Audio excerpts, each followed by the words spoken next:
Hello class 11th। आज हम calculating सब टोटल्स के बारे में पढ़ेंगे कि सब टोटल्स को कैसे करना है एक वर्कशीट के अंदर। तो सब टोटल्स हम या तो रीजन वाइज करते हैं या फिर कोई फॉर एग्जांपल जैसे कोई प्रोडक्ट वाइज हमको सब टोटल करनी हो तो सब टोटल में काफ़ी सारे फंक्शंस होते हैं, जैसे एवरेज है, मैक्सिमम है, मीन है, काउंट है। तो ये सारे फंक्शंस हम यहाँ पे देखेंगे। So let's start with calculating subtotals. While working with huge amounts of data, totals and subtotals come very handy for analyzing data. किसी भी डेटा को एनालाइज करने के लिए बहुत ज़्यादा बल्क में आपके पास में डेटा है और हमें जैसे रीजन वाइज सेल्स की सम करनी है या टोटल करनी है कि इस रीजन की सेल्स कितनी हुई, पर्टिकुलर किसी रीजन की सेल्स कितनी हुई, तो उसके लिए एनालाइज करने के लिए हम ये सब टोटल ऑप्शन यूज़ करते हैं। Calc provides subtotals command that lets you calculate subtotals for the given data. To calculate subtotals you need to do the following. अभी जो हमें स्टेप्स पढ़नी है वो एक सबटोटल्स को कैसे कराएंगे आपके वर्कशीट के अंदर, उसकी हमें जो है स्टेप्स पढ़नी है। तो ये आपका एक डाटा है जिसमें यहाँ पे आपको देख रहा होगा जोन, प्रोडक्ट एंड सेल्स। अब ये जोन आपके पास में 4 जोन है, ए बी सी और डी। 4 जोन के हिसाब से यहाँ पे सेल्स और प्रोडक्ट्स दे रखी है। प्रोडक्ट्स P1 से P6 तक के आपके प्रोडक्ट्स है और यहाँ पे जोन वाइज उनकी प्रोडक्ट की सेल्स दे रखी है ना। अब देखेंगे पहला पॉइंट क्या है कि open the sheets having the data whose subtotals are to be calculated, ensure that the columns have labels.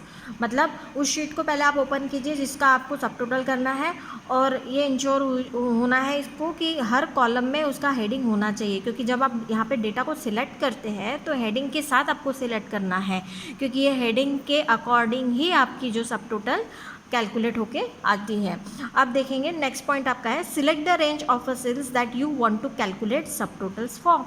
मतलब जिसके लिए आपको जिसकी सबटोटल चाहिए है, कैलकुलेट करनी है, तो आप क्या करेंगे, उस रेंज को, कंप्लीट रेंज को आप सिलेक्ट करेंगे इंक्लूडिंग द कॉलम हेडिंग, है ना। उसके बाद में नेक्स्ट पॉइंट आपका है, अभी आपने रेंज को आपने सिलेक्ट कर लिया, फिर आप क्या करेंगे, डेटा मेनू पे जाएंगे, डेटा मेनू को क्लिक करेंगे, आपके सामने सब मेनूज लिस्टिंग ओपन होगी। फिर आपको उसमें से क्या सिलेक्ट करना है, सब टोटल से। देखिए आपको यहाँ पे सब टोटल ऑप्शन दिख रहा है।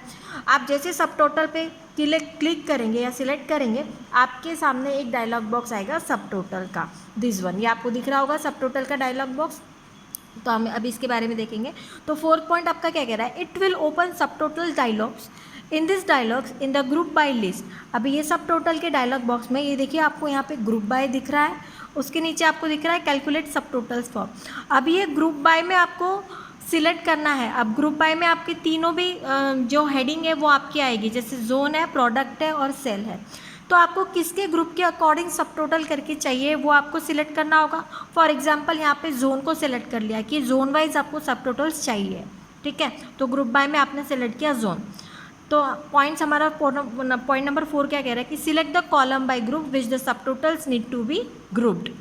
सब total will be calculated for each distinct value in this column. जैसे जोन को सिलेक्ट किया है तो जोन वाइज आपकी सब टोटल आएगी। अभी जोन को सिलेक्ट करने के बाद में आपको नीचे दिख रहा होगा कैलकुलेट सब टोटल्स फॉर। अभी किसकी सब टोटल आपको कैलकुलेट करनी है, प्रोडक्ट के सेल्स की करनी है। ऑब्वियसली हम क्या करेंगे, सेल्स को सिलेक्ट करेंगे यहाँ से।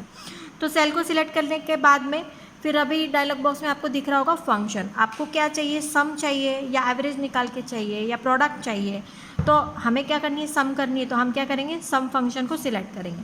और जैसे सम फंक्शन को सिलेक्ट किया उसके बाद में हम क्या करेंगे, ओके। तो यही सारी स्टेप्स हमको आगे देखनी है। हम देखेंगे स्टेप नंबर 5। स्टेप नंबर 5 है हमारे in the calculate sub total for box select the column containing the values that you want to create a sub totals. अभी जिसके लिए हमको सब टोटल्स लेनी है वो उसको सिलेक्ट करना होगा। जैसे हमने सेल्स को सिलेक्ट किया था, since we want to compute a sum of expenses we select the calculate sub total for field as sales. Sales को हमें सिलेक्ट करना होगा। If the content of the selected column change later the sub totals are automatically recalculated. तो अगर हम change कर देंगे, जैसे जोन वाइज लिया है, अगर हम प्रोडक्ट वाइज करेंगे तो वो ऑटोमेटिकली चेंज हो जाएगा, है ना। नेक्स्ट पॉइंट है फिर in the use function box. अभी फंक्शन जो देखा था हमने क्या सिलेक्ट किया था, फंक्शन को सम फंक्शन सिलेक्ट किया था, है ना। तो वही बता रहे हैं इसमें कि कौन सा फंक्शन आपको लेना है। Select the function that you want to use the calculate and sub totals as we want to compute the total expenses, so we choose sum function. अगर हमको total expenses कैलकुलेट करने तो हम sum function को select करेंगे. Next point है आपका कि आपने सम फंक्शन को सिलेक्ट किया, देन आपको क्या करना है, आपको ओके पे क्लिक करना है. Click okay and will calculate the sub total as per your selected option. आपने क्लिक पे ओके किया तो आपने जोन वाइज आपको सेल्स चाहिए थी.